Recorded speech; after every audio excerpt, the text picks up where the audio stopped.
Hey everyone, welcome back to my channel. In this video I will show you how to submit a bid in Procore and if you receive a bid invitation from a contractor.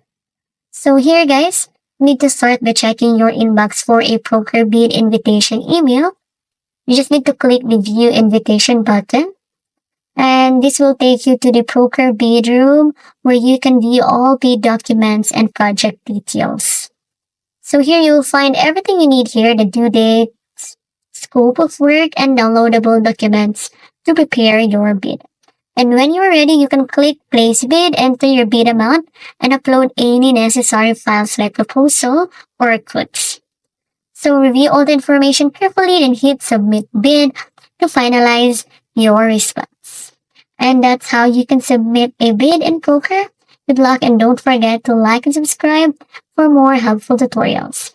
And if you have any questions, don't be shy to drop them in the comment section. Thank you for watching and see you in my next video.